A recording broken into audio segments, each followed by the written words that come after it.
Perkenalkan, nama saya Muhammad Nafis, NIM 123120067. Di video kali ini kita akan membahas mengenai PTUN. Namun, sebelum semuanya itu dimulai, mari kita mulai terlebih dahulu dari sejarah PTUN di Indonesia. Sebelum kemerdekaan, memang belum ada lembaga PTUN yang didirikan pada masanya.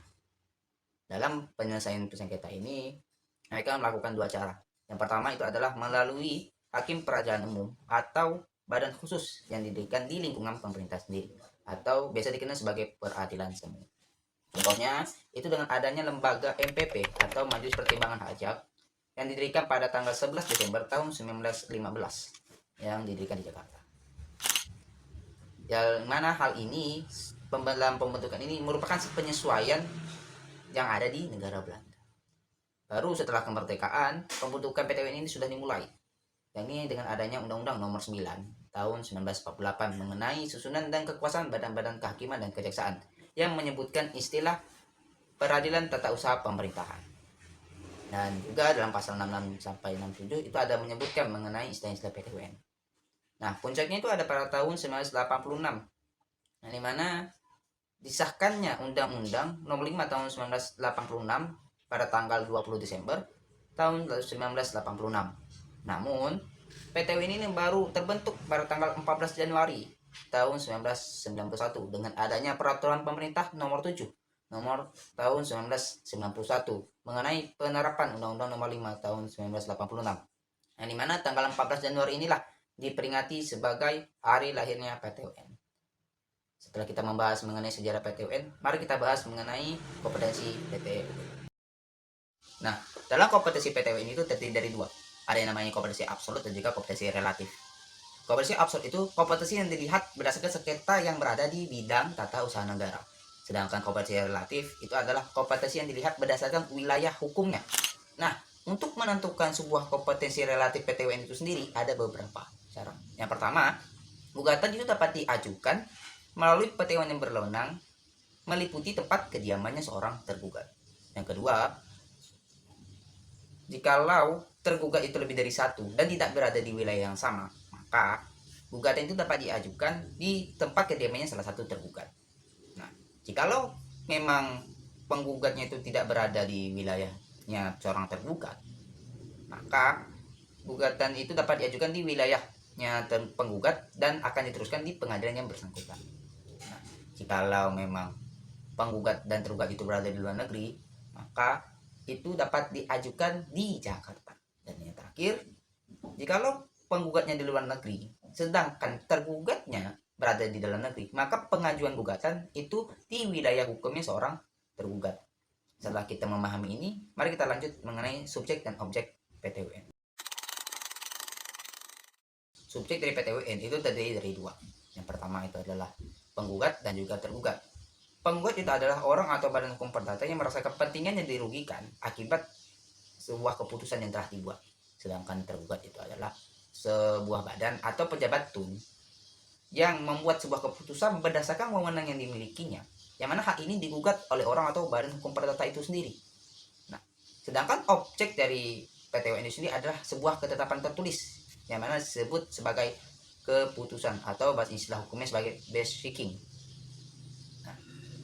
Yang mana keputusan ini ada unsur-unsurnya, yang mana total ada 5 unsur yang harus dicukupkan untuk sebuah PTUN ini tercapai.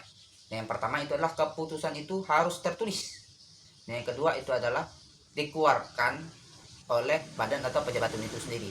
Dan yang ketiga itu menimbulkan akibat hukum bagi orang atau hukum badan hukum perdata itu sendiri. Dan yang keempat itu berisi tindakan hukum. Dan yang terakhir itu adalah bersifat konkret, individual, dan juga final. Namun, dalam keputusan ini tidak semuanya masuk dalam ranah PTUN. Ada pengecualiannya dalam pasal 2 nomor 9 tahun 2002. Yang mana ada total 7 pengecualian yang disertakan dalam undang-undang tersebut. Nah, yang pertama itu adalah keputusan yang masih bersifat umum. Dan yang kedua itu adalah keputusan yang masih memerlukan persetujuan.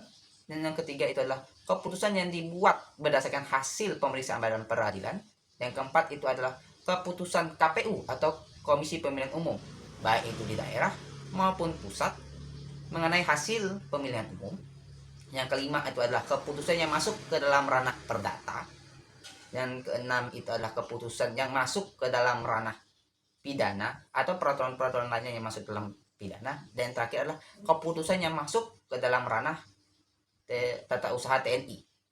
Nah, setelah kita memahami itu, mari kita masuk dalam alur penyelesaian sengketa PT UN. Pertama-tama kita harus membuat yang namanya itu upaya administratif, yang mana hal ini menjadi suatu prosedur bagi orang atau badan hukum perdata apabila dia tidak puas dengan KTUN atau keputusan tata usaha negara. Nah, hal ini bisa dilakukan dengan dua cara. Yang pertama itu menggunakan keberatan, dan yang kedua adalah banding administratif.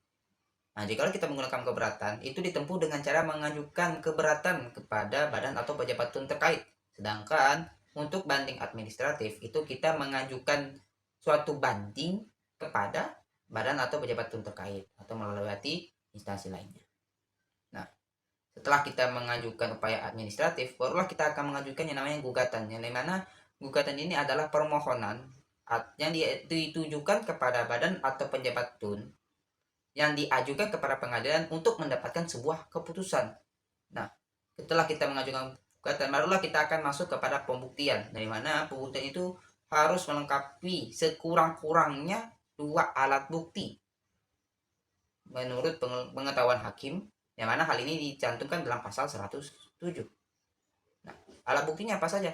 Bisa berupa pengakuan para pihak atau pengetahuan hakim, keterangan ahli, keterangan saksi, maupun surat-surat atau tulisan, baik itu akta otentik maupun akta di bawah tangan. Nah, setelah itu barulah kita akan masuk kepada sesi putusan, di mana putusan ini akan terbagi menjadi 4 jenis putusan. Yang pertama itu adalah putusan ditolak, diterima, tidak dapat diterima, dan juga gugur. Nah, nanti untuk penjelasan bisa lihat di sini. Setelah kita membahas itu, mari kita akan membahas mengenai asas-asas dalam hukum acara PT UN. Dalam asasnya, ada total 12 asas yang masuk ke dalam hukum acara PT UN. Yang pertama itu adalah asas praduga lesma 3 dalam suatu KT UN, yang artinya gugatan itu dapat menunda pelaksanaan KT UN yang telah digugat. Yang kedua itu adalah ketidakseimbangan antara penggugat dan tergugat, dikarenakan tergugat itu telah ditentukan secara limitatif, yakni badan atau pejabat tata usaha negara. Yang ketiga itu adalah asas dominus litis, yang artinya para hakim yang bersifat aktif. Berbeda halnya dengan perkara perdata, yang mana hakim ini bersifat pasif. Yang keempat itulah pembuktian yang mengarah kepada sistem bebas terbatas, yang artinya hakim dapat menentukan apa yang telah dibuktikan, termasuk beban dan penilaian pembuktian. Yang kelima itu adalah putusan hakim tidak boleh bersifat ultra petita, yang artinya hakim tidak boleh melebihi terhadap apa yang telah digugat oleh penggugat. Yang keenam itu adalah putusan peradilan itu bersifat okronomnes, yang artinya putusan itu berlaku terhadap pihak-pihak yang terkait di luar pihak-pihak yang telah bersengketa. Yang ketujuh adalah asas tanpa ada kepentingan maka tidak akan melahirkan gugatan, yang artinya penggugat itu tidak boleh semena-mena untuk melaporkan sebuah gugatan tanpa ada kepentingan khusus terhadap objek sengketa itu sendiri. Yang kedelapan itu tidak mengenal gugatan balik atau istilah hukum adalah rekonvensi, yang dimana kedudukan antara penggugat dan tergugat itu tidak seimbang. Yang kesembilan itu adalah tidak mengenal putusan prospek atau putusan satu pihak, yang artinya ketidakhadiran seorang tergugat itu tidak menjadi penghalang terhadap sebuah persidangan. Yang ke-10 itu adalah tahap-tahapan dalam pemeriksaan gugatan, dimulai dari tahap penelitian administrasi di misal proses pemeriksaan persiapan sampai kepada tahap persidangan. Yang ke-11 itu tidak adanya upaya paksa dalam peradilan tata usaha negara, yang mana berbeda dengan perkara perdata yang ada upaya paksanya seperti upaya pengosongan atau penyitaan. Yang terakhir itu ada pemeriksaan acara cepat, yang dimana penggugat itu boleh saja untuk membuat pemeriksaan atau mengajukan pemeriksaan acara cepat, asalkan itu sudah masuk dalam syarat dalam ketentuan pasal 98 Undang-Undang Nomor 5 Tahun 1980. Nah, itu semua adalah materi-materi mengenai PT UN. Nah, mungkin sekian dari saya dan semoga bermanfaat.